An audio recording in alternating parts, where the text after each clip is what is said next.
नमस्कार दोस्तों, मैं राकेश मेहरा जी के क्लासेस के YouTube चैनल पर आप सभी का हार्दिक स्वागत करता हूं।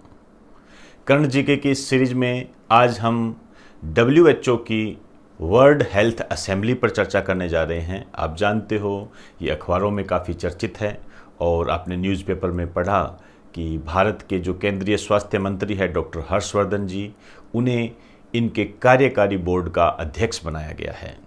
अब ये क्या होता है कार्यकारी बोर्ड, क्या होती है WHO? हालांकि WHO के बारे में बता चुका हूँ, उसके बारे में हम अभी और चर्चा साथ में कर लेंगे। तो WHO, WHA और कार्यकारी बोर्ड ये अपने टॉपिक रहेंगे।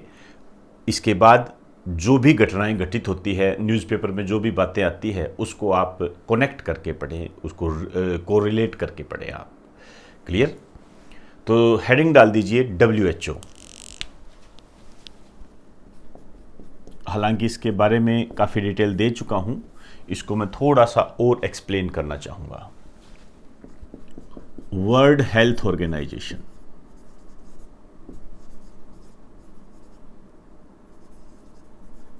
विश्व स्वास्थ्य संगठन के नाम से इसको जानते हैं।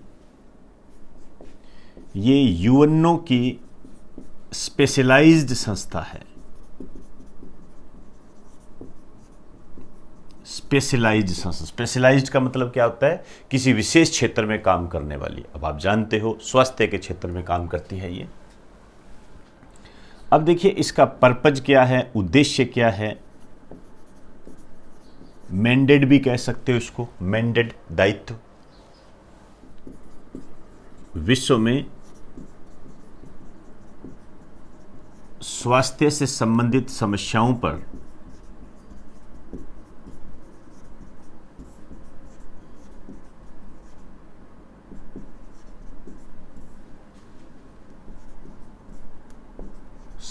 पर सहयोग व मानक विकसित करना।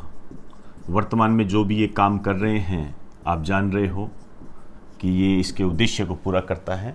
सिंपल भाषा में कहें तो आप ये कह सकते हो, विश्व में स्वास्थ्य से संबंधित जानकारियां रखना। एक लाइन लिख दीजिए, विश्व में स्वास्थ्य से संबंधित जानकारियां रखना, शोध करना। एक तो जानकारी रखना और शोध रखना, सहयोग करना, ये सब इसके काम होते हैं। क्लियर? अब आइए, अब हम बात करेंगे इसकी स्थापना। इसकी स्थापना हुई थी 7 अप्रैल 1948 को। 7 अप्रैल 1948 को हुई थी और ये जो स्थापना हुई थी ये 55 देशों के द्वारा हुई थी। 55 देशों के द्वारा। अब यदि आपसे यहाँ पर एक क्वेश्चन बन जाता है कि UNO के संस्थापक सदस्य कितने थे, तो 55। तो इनको बोलते हैं फाउंडर कंट्री या फाउंडर मेंबर कह दीजिए। आज की डेट में इसमें जो सदस्य हैं, जो वर्तमान देश है, ये 194 है। हालांकि कई अन्य पर्यवेक्षक का दर्जा दिया जाता है, वो आप करने की आपको कोई आवश्यकता नहीं है। जो मेन मेंबर होते हैं वही माने जाते हैं और उन्हें ही क्वेश्चन का आधार बनाया जाता है। यहाँ पर एक बात आपको ध्यान रखनी है कि UNO के जितने भी मेंबर होते हैं वो WHO के सदस्य होते हैं, लेकिन इसके अलावा भी साधारण बहुमत के द्वारा, साधारण मत के द्वारा नए सदस्य को चुना जा सकता है। मतलब इसके अंदर वो भी सदस्य हो सकता है जो UNO का मेंबर नहीं है, लेकिन उसके लिए WHO में एक साधारण बहुमत होगा और उसके माध्यम से ही उसे नियुक्त किया जाएगा। एक लाइन लिख दीजिए स्टार डालकर, UNO के सभी सदस्य WHO के सदस्य होते हैं। इनके अलावा भी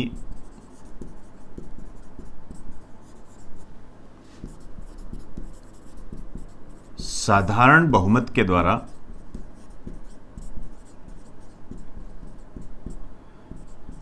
सदस्य को शामिल किया जा सकता है।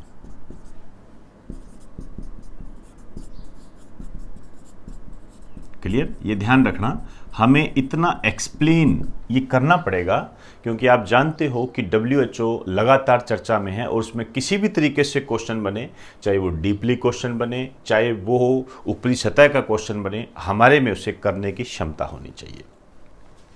अब देखिए, ये जो 7 अप्रैल है, हमने पहले भी बात की थी कि ये जो 7 अप्रैल है इसको मनाया जाता है विश्व स्वास्थ्य दिवस, वर्ल्ड हेल्थ डे।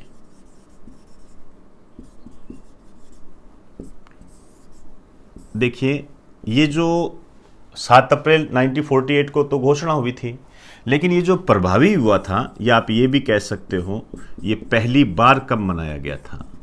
ये जो पहली बार मनाया गया था ये 7 अप्रैल 1950 को मनाया गया था। इस टाइप के क्वेश्चन बनने लगे हैं।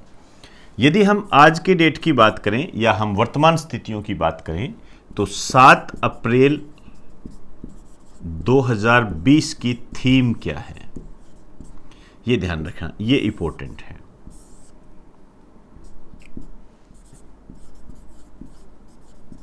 स्पोर्ट, नर्सेज एंड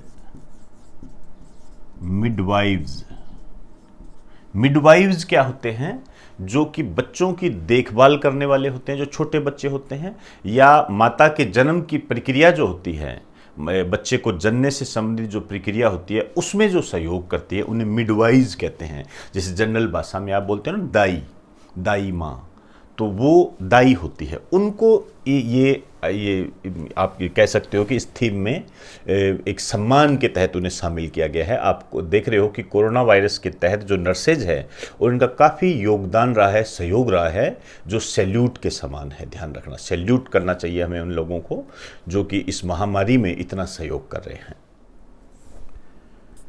इसका जो हेड ऑफिस है ये है जिनेवा में, स्विट्जरलैंड। इनका हेड ऑफिस जिनेवा में स्विट्जरलैंड में है। तो हमने ये स्थापना की और हेल्थ डे पर चर्चा करते हुए हमने ये सदस्य कुछ नए रूप में हमने किए हैं। ध्यान रखें, इन्हें आपने बहुत गंभीरता से लेना है। जो आपको बता रहा हूँ दोस्तों, उसको करते चाहिए सिंपल वे में। ये यहाँ से आपके क्वेश्चन उठेगा, लेकिन आप में क्षमता होनी चाहिए, किसी भी टाइप का क्वेश्चन हो, चाहे वो डीप हो चाहे ऊपरी सतह को, आपके करने की क्षमता होनी चाहिए। क्लियर? और मेरा पूरा प्रयास है हर चीज़ को कवर करने का। आप इतना भी कर लोगे, मान के चलिए सफिशिएंट है। क्लियर?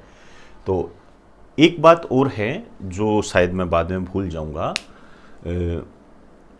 अपना जो ऑनलाइन स्टडी मटेरियल का जो पेड कोर्स है उसके तहत जनरल साइंस पार्ट 3 को अपलोड कर दिया गया है। तो आप अपनी रिक्वायरमेंट के आधार पर उसे देख सकते हैं। तो ये एक सूचना थी और एक बार आप इसका स्क्रीनशॉट ले लीजिए।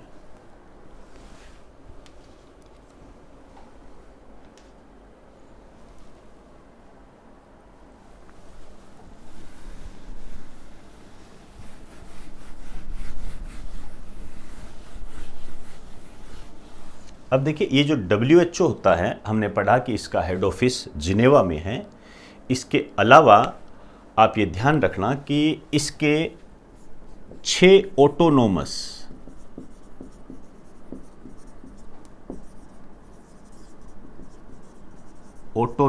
रीजनल ऑफिसेज होते हैं। ऑटोनोमस ये 6 होते हैं, ध्यान रखना। आप इसे ये कह सकते हो हिंदी में स्वायत्त क्षेत्रीय कार्यालय। ये अब अपने आप में इंपॉर्टेंट बनते जा रहे हैं, और क्यों इंपॉर्टेंट है इसको भी मैं बता दूंगा।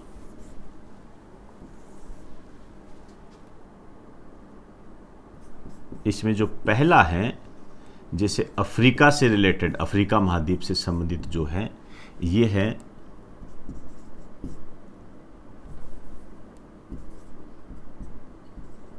ब्रिज़ाविले। ये कांगो में पड़ता है। कांगो जो गणराज्य है ना, वहाँ पे ब्रिज़ाविले इसकी राजधानी है। ये प्रोनाउंसिएशन में ब्रिज़ाविले भी मिल जाएगा। तो दोस्तों, ये प्रोनाउंसिएशन होती है, इसमें परेशान होने की कोई आवश्यकता नहीं है। और जो अमेरिकन्स हैं अमेरिकन, ये आप साउथ अमेरिका, नॉर्थ अमेरिका, उनका जो ये आपका रीजनल ऑफिस है ये है वाशिंगटन डीसी में। डीसी को डिस्ट्रिक्ट ऑफ कोलंबिया बोलते हैं, अमेरिका यूएसए में यहाँ पर है ये।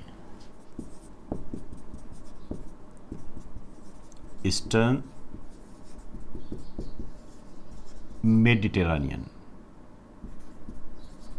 मेडिटेरेनियन का मतलब भूमध्य सागर, ईस्टर्न मतलब पूर्वी भूमध्य सागर से संबंधित जो देश है उनका।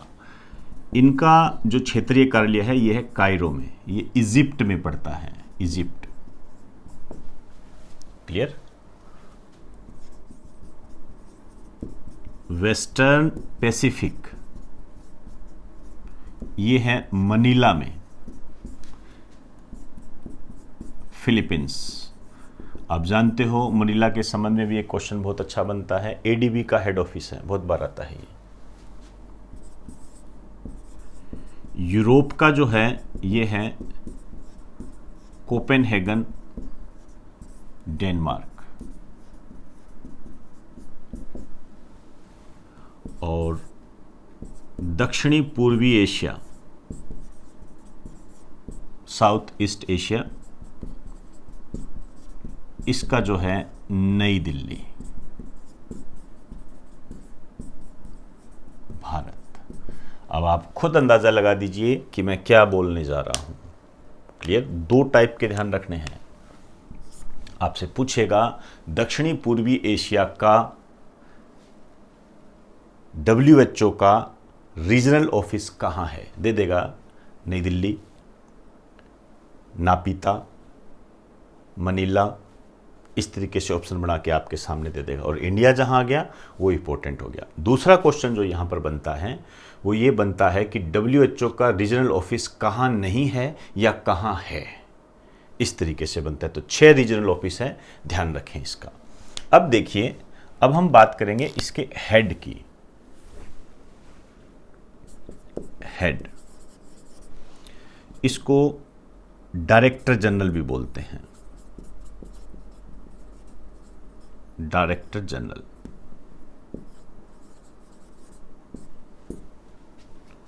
ये है टेड्रस अधानोम, ये इथोपिया के हैं।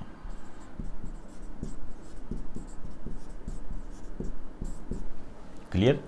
और इनका जो कार्यकाल होता है, जो टेनर है, ये 5 वर्ष होता है, 5 वर्ष। क्लियर? और डिप्टी डायरेक्टर जनरल है,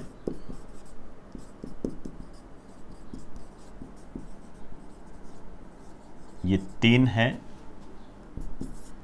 एक तो है सौम्या स्वामीनाथन, नाम से ही पता लग रहा है कि आपको ये ध्यान रखना है, इंडिया से रिलेटेड है। जेन एलिसन। और तीसरा है पीटर सालामा। ये भी अपने आप में महत्वपूर्ण है, खासकर सौम्या स्वामीनाथन, जिनका संबंध इंडिया से है। क्लियर? तो एक बार आप इसका स्क्रीनशॉट ले लीजिए।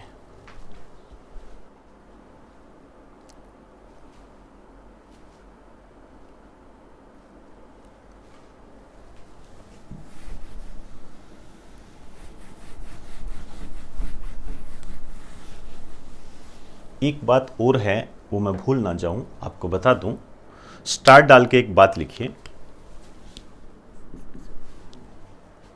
WHO वर्ष 2020 को, WHO वर्ष 2020 को international year of nurses and midwives के रूप में मना रहा है। ये बहुत इंपॉर्टेंट क्वेश्चन है, ध्यान रखना। मिडवाइफ्स वही होती है, मिडवाइफ्स कह दीजिए, ये प्लूरल और सिंगुलर इसमें डिफरेंस होता है, ये आप अपने हिसाब से देख लीजिए। हालांकि मैंने पिछले वीडियो में बता चुका हूँ इसके बारे में। तो आप देख रहे हो, मैंने पहले भी कहा कि जो मिडवाइफ्स है और नर्सेज है, उनके कार्यशैली को देखते हुए, जो कि स्पेशली कोविड-19 के संदर्भ में इन्हें काफ़ी वर्ल्ड में सम्मानित किया जा रहा है। इसी सम्मान के तहत ही ये ईयर WHO अपनी तरफ से सेलिब्रेट कर रहा है। अब देखिए, हम यदि बात करें कि WHO की वास्तव में रियल बॉडी कौन सी है, मतलब काम कौन करता है, आप कह सकते हो रियल बॉडी, वास्तविक निकाय बोलते हैं हिंदी में। इसकी जो रियल बॉडी होती है ये होती है WHA। आप वर्तमान में इसका नाम अखबारों में काफ़ी सुन रहे होंगे, world health assembly. World health assembly, विश्व स्वास्थ्य सभा, इसको हम कहते हैं विश्व स्वास्थ्य सभा। ये जो है WHO की सर्वोच्च निर्णायक संस्था होती है। WHO से संबंधित जो भी डिसीजन है वो ये लेती है, और भी इसके बहुत सारे काम हैं, अभी बात करेंगे हम इसकी।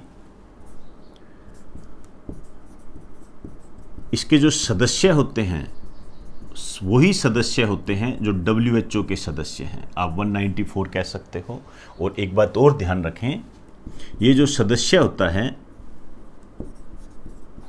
ये होता है सदस्य देश का स्वास्थ्य मंत्री, इसके सदस्य होते हैं। क्लियर? और इसकी जो बैठक होती है, इसकी जो मीटिंग होती है, सामान्यतः प्रतिवर्ष मई में होती है। मई के महीने में होती है, सामान्यतः प्रतिवर्ष होती है ये। अब देखिए इसके कार्य क्या हैं। एक तो इसका काम होता है हेल्थ से संबंधित सहायता देना, जानकारियां रखना। पहला लिख दीजिए, हेल्थ से संबंधित जो भी काम है, चाहे वो जानकारी का है, चाहे वो शोध का है, किसी भी एक्सेट्रा, वो ये काम करती है। दूसरा,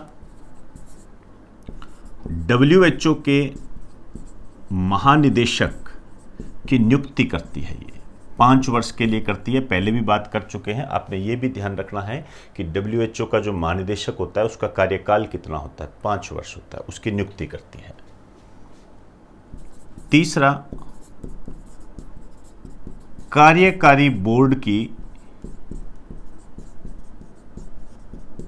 रिपोर्ट की समीक्षा करती है।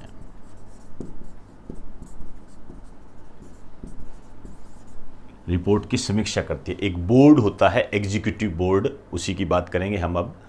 उस बोर्ड जो रिपोर्ट देता है उसकी समीक्षा करती है, उसकी जांच करती है, एक्सेट्रा, आप जो भी कह सकते हो। तो अब हम बात करेंगे ये कार्यकारी बोर्ड क्या होता है। क्लियर? तो एक बार आप इसका स्क्रीनशॉट ले लीजिए।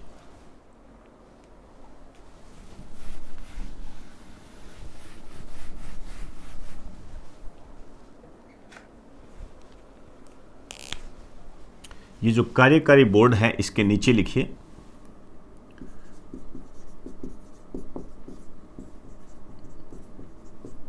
इसको इंग्लिश में कहते हैं एग्जीक्यूटिव बोर्ड। अब ये WHO का बोर्ड है जो कि वर्ल्ड हेल्थ असेंबली से रिलेटेड होता है। अब आप देखिए इसमें जो सदस्य होते हैं 34 होते हैं, 34 सदस्य होते हैं। अब यहां पर ध्यान रखना, ये कौन सदस्य होते हैं, ध्यान रखना। एक तो ये जो सदस्य होते हैं ये हेल्थ सेक्टर के एक्सपर्ट होते हैं। ये क्लियर? मतलब कोई मंत्र नेता वगैरह नहीं होते हैं, ठीक है ना, वो नहीं होते, हेल्थ सेक्टर के एक्सपर्ट होते हैं। एक इनका जो कार्यकाल है, जो टेनर है इनका,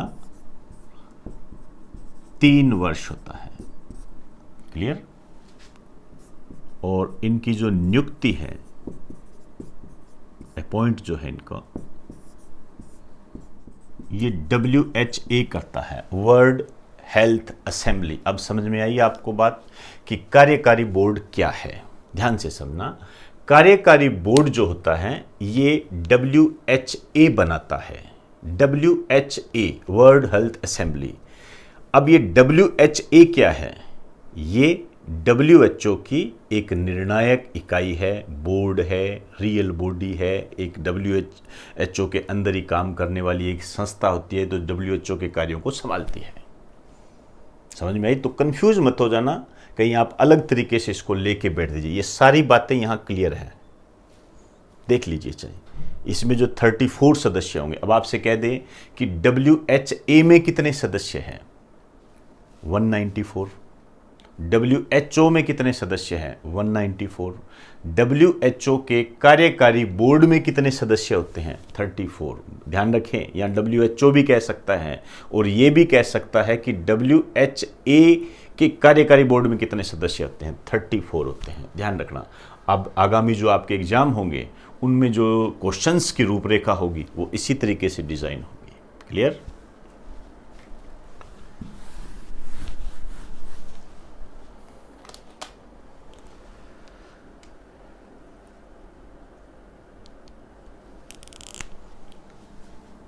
अब देखिए, इनका जो अध्यक्ष चुना गया है, अभी आपने कल के न्यूज़पेपर में पढ़ा था, इनके अध्यक्ष हैं डॉक्टर हर्षवर्धन। डॉक्टर हर्षवर्धन ये इसके अध्यक्ष है। तो ये हमारे लिए बड़े गौरव की बात है कि इनका इस कार्यकारी बोर्ड का जो अध्यक्ष है डॉक्टर हर्षवर्धन को बनाया गया है। क्लियर? एक लाइन लिख दीजिए,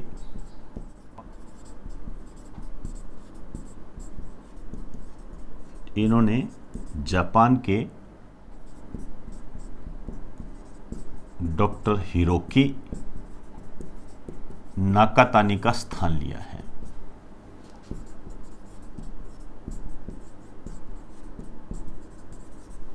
क्लियर?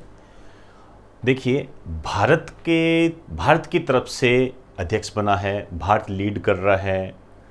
इस संबंध में कोई हैरत की बात नहीं है। मैं जो पुराने पेपर के आंकलन के आधार पर आपको बता रहा हूं, आपसे ये पूछा जा सकता है कि डॉक्टर हर्षवर्धन को कार्यकारी बोर्ड का अध्यक्ष बनाया गया है, इन्होंने किसका स्थान लिया है? डॉक्टर हिरोकी नाकातानी का। इस टाइप के क्वेश्चन बन सकते हैं क्योंकि ये बहुत ज्यादा चर्चा में है। क्लियर? अब हम बात करेंगे ये कार्यकारी बोर्ड काम क्या करती है।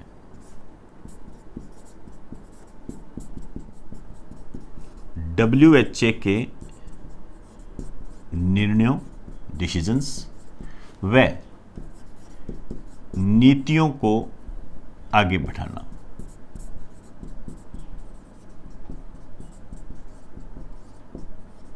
तो कार्यकारी बोर्ड का काम क्या हो गया?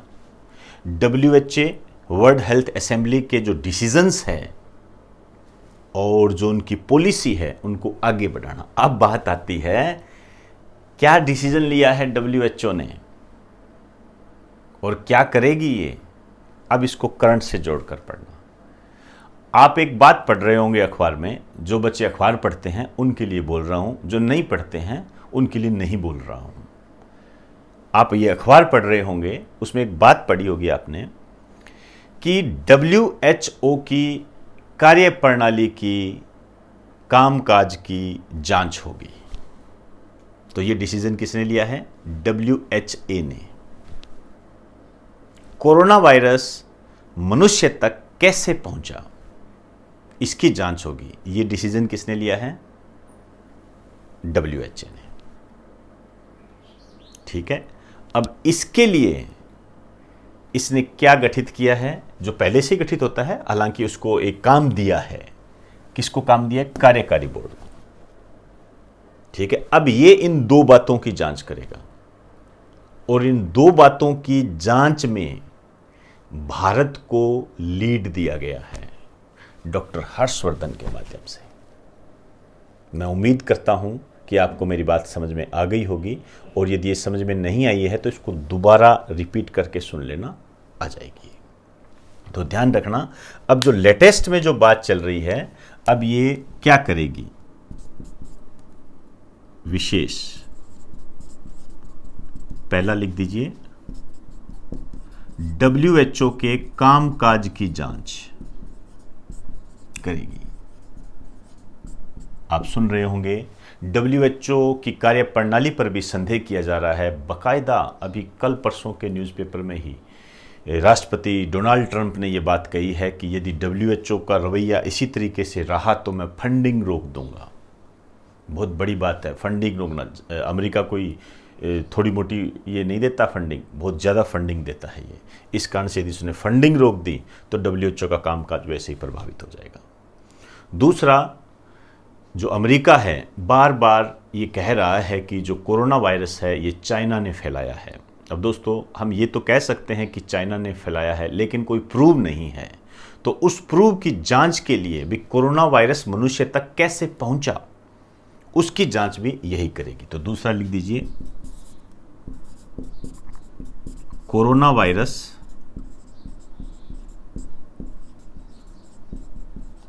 मनुष्य तक कैसे पहुंचा। ये दो बातें अब ये कार्यकारी बोर्ड करेगा। क्लियर? और ये कार्यकारी बोर्ड किसके तहत आता है? WHA के तहत आता है। WHA किसके तहत आता है? WHO के तहत आता है।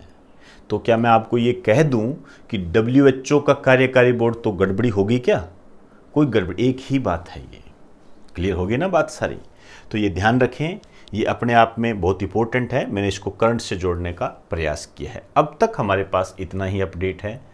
मैं मान के चलता हूँ इसमें और भी अपडेट आने की उम्मीद है। जो भी आएगी समय समय पर आपको अपडेशन दे दिया जाएगा। तो एक बार आप इसका स्क्रीनशॉट ले लीजिए।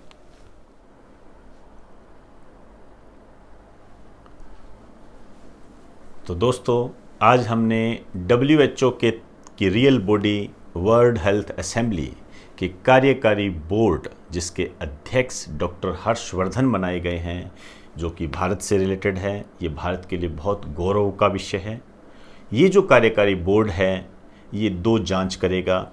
एक तो WHO के कामकाज की जांच करेगा, दूसरा कोरोना वायरस मनुष्य तक कैसे पहुंचा ये जांच करेगा। आगे के परिणाम क्या होते हैं ये साथ साथ हम अपडेट करते रहेंगे। आप इसे अपने नोट्स में शामिल करें और विशेष रूप से इसको, जो मैंने आपको हेल्थ टेक्नोलॉजी करवाई थी, उस टॉपिक में आप इसको ज़रूर शामिल करें। इससे आपके नोट्स जो है सिस्टमेटिक और अपडेटेड हो जाएंगे, जो कि आपके कामयाबी के कारणों में शामिल होने की ताकत रखते हैं। तो इजाज़त दीजिए, आप सभी को मेरा नमस्कार।